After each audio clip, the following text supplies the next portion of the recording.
Selamat siang Tribuners, Anda sedang menyaksikan Breaking News bersama saya Diamita. Gempa bumi dengan magnitudo 6,7 mengguncang wilayah Kabupaten Malang, Jawa Timur, Sabtu 10 April 2021 siang.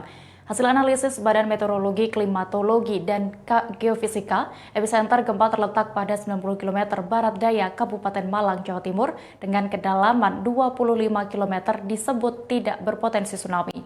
Gempa kali ini dirasakan sejumlah warga, bahkan getaran gempa dirasakan hingga wilayah Jawa Tengah dan DIY. Gempa bumi dengan magnitudo 6,7 berpusat di 90 km barat daya Kabupaten Malang, terjadi sekira pukul 2 siang. Dikutip dari laman BMKG, gempa berpusat di laut terletak pada koordinat 8,95 lintang selatan dan juga 112,48 bujur timur. Menurut anggota Panit Lantas Polsek Babat Lamongan, Aibda Purnomo, getaran juga terasa di wilayah itu. Adanya gempa kali ini langsung menjadi trending di media sosial Twitter. Banyak warganet dari Surakarta, Jawa Tengah hingga Yogyakarta mengunggah utas getaran gempa yang berpusat di Malang ini terasa sampai di daerahnya. Hingga berita ini diturunkan, belum ada kerusakan yang dilaporkan terjadi. Meski tidak berpotensi tsunami, pihak BMKG lantas mengimbau warga untuk berhati-hati terhadap gempa susulan yang mungkin terjadi.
Demikian Breaking News kali ini, saya Diamita dan kru yang bertugas pamit. Saksikan informasi terbaru lainnya hanya di channel YouTube tribunnews.com. Terima kasih sudah nonton. Jangan lupa like, subscribe, dan share ya.